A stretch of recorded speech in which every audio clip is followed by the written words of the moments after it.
வணக்கம் தலைவா, அனைவருக்கும் இனிய வணக்கம். பள்ளி கல்வித்துறையில் வந்திருக்க மிக மிக முக்கியமான தகவல்கள். தமிழகத்தில் டெட் தேர்வு அறிவிப்பு வெளியாவதில் தாமதம். டிஆர்பி மீது ஆசிரியர்கள் அதிருப்தியில் இருக்காங்க. பள்ளி வளாகங்களில் தேவையின்றி வேறு யாரும் நுழைய அனுமதியில்லை. பள்ளிக்கல்வித்துறை அமைச்சர் ராஜ்மோகன் பேட்டி கொடுத்திருக்காரு. பணியில் உள்ள மூத்த ஆசிரியர்கள் கோரிக்கையும் பதவி உயர்வும் பட்டியல் தற்பொழுது ரெடியாயிட்டு இருக்கு. இடைக்கால தீர்ப்பும் வந்துட்டு இருக்கு. சிறப்பு டெட் தேர்வுடைய வழக்கு நிலவரம், காலி பணியிடங்கள் மற்றும் கல்வி தரம், இதை பற்றி எல்லாமே இந்த வீடியோவில் நம்ம பார்க்கலாம். நீங்கள் நம்முடைய சேனலை முதல் முறையாக பார்க்குறீங்க அப்படின்னா மறக்காமல் ஒரு சப்ஸ்கிரைப் பெல்லை கிளிக் பண்ணிச்சுக்கோங்க. ஸோ பொது டெட் தேர்வு அந்த அறிவிப்பு வெளியாவதில் ரொம்ப தாமதம். டெட் தேர்வுக்கான அறிவாற்றல் வெளியிடாமல் டிஆர்பி காலதாமதம் செய்வதாக இடைநிலை ஆசிரியர் பயிற்சி முடித்தவர்கள், பிஎட் ஆசிரியர்கள் அதிர்ச்சியில் இருக்காங்க. மத்திய அரசின் இலவச கல்வி உரிமை சட்டத்தின்படி 1 முதல் 8ஆம் வரையிலான பணியாற்றும் இடைநிலை ஆசிரியர்களுக்கு, பட்டதாரி ஆசிரியர்களுக்கும் தகுதி டெட் தேர்ச்சி கட்டாயமாக்கப்பட்டுள்ளது. தேசிய ஆசிரியர் கல்வி கவுன்சில் NCTI விதிமுறைகளின்படி ஆண்டுக்கு 2 தடவை டெட் தேர்வு கட்டாயம் நடத்தப்பட வேண்டும். இந்த விதிகளின்படி மத்திய அரசு பள்ளிகளுக்கான CTET தேர்வு ஆண்டுக்கு 2 தடவை திட்டமிட்டபடி நடத்தப்படுகிறது. ஆனால் தமிழகத்தில் டெட் தேர்வு நடத்தப்படும் ஆசிரியர் தேர்வு வாரியமோ இந்த விதியை எந்த ஆண்டிலும் அமல்படுத்துவது.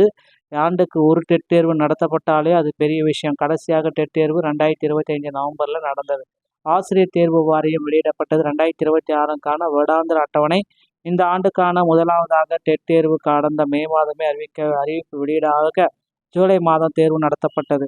2வது தேர்வுக்கான அறிவிப்பு அக்டோபர் மாதம் வெளியிடப்பட்டு டிசம்பரில் நடத்தப்பட உள்ளது. ஆனால் முதலாவதாக தெரிவுக்கான அறிவிப்பு கூட இன்னும் வரவில்லை. இதற்கிடையில் பணியில் உள்ள ஆசிரியர்கள் சிறப்பு டெட் தேர்வு ஜூலை 4 தேதிகள் நடத்தப்பட்டது. இந்த தேர்வுக்கு அணியில் இல்லாத ஆசிரியர்கள் அனுமதிக்கப்படவில்லை. தற்பொழுது பள்ளியில் பணிபுரிய இடைநிலை ஆசிரியர்கள், பட்டதாரி ஆசிரியர்கள் இந்த ஆண்டு பயிற்சி மற்றும் பிஎட், இது குறித்து இடைநிலை ஆசிரியர்கள் மற்றும் பிஎட் முடிவெடுக்கும் NCTI விதிமுறைப்படி CTET தேர்வை 2 தடவை திட்டமிட்டபடி நடத்தப்படுகிறது. இனியும் காலம் தாமதம் செய்யாமல் டெட் தேர்வுக்கான அறிவிப்பை உடனே வெளியிட வேண்டும் அப்படின்ட்டு கோரிக்கை வச்சிருக்காங்க. ஸோ பணியில் உள்ள பதவி மூப்பு ஆசிரியர்களுடைய கோரிக்கை மற்றும் பதவி மூப்பு பட்டியல்.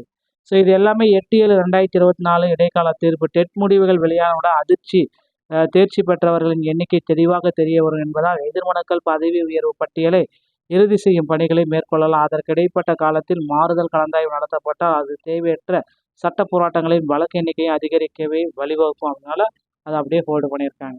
ஸோ அமைச்சர் ராஜ்மோகன் அவர்கள் என்ன சொல்கிறாரு அப்படின்னா, பள்ளி வளாகங்களில் புதிய நெறிமுறைகள் அதை நடைமுறைப்படுத்திருக்காங்க. வகுப்பு நேரத்தில் எந்த காரணத்துக்காகவும் யாரும் பள்ளிக்குள் நுழைவதோ மாணவரை நேரடியாக சந்திப்பதோ முற்றிலும் தவிர்க்கப்பட வேண்டும்.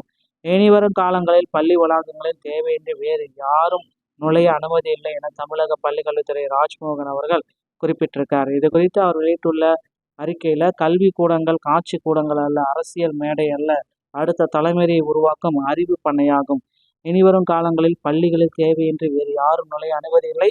அரசு சார்பில் நடத்தப்படும் அதிகாரப்பூர்வ நிகழ்வுகளை தவிர்த்து பிறந்தநாள் விழாக்களோ அரசு சாராத நிகழ்வோ நடத்தக்கூடாது.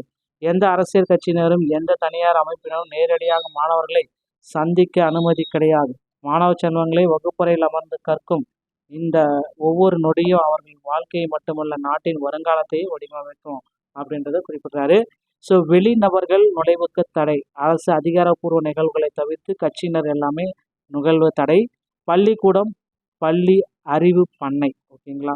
ஸோ விரிவான நெறிமுறைகள். பள்ளிகளில் நடைபெறும் அனைத்து நிகழ்வுகளுக்கும் உரிய ஒழுங்கு மற்றும் பாதுகாப்பை உறுதி செய்யும் வகையில் விரிவான வழிகாட்டுதல்கள் வெளியிடப்படும் அப்படின்னு குறிப்பிட்டிருக்காங்க.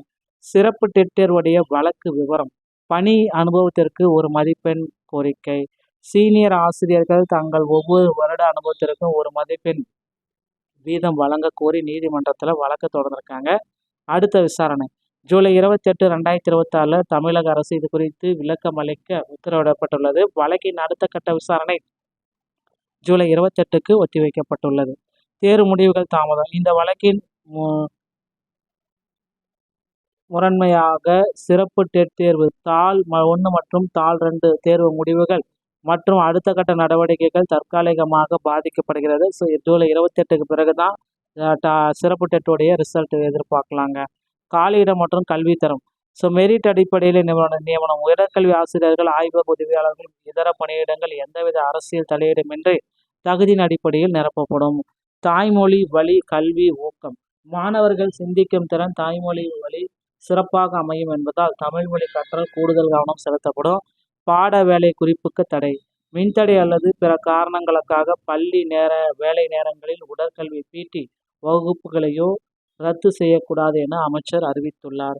ஸோ பிடி வகுப்பு அனைத்து பள்ளிகளிலுமே நடத்தப்படணும், அதை ரத்து செய்யக்கூடாது அப்படின்றத தெளிவுபடுத்தியிருக்காங்க.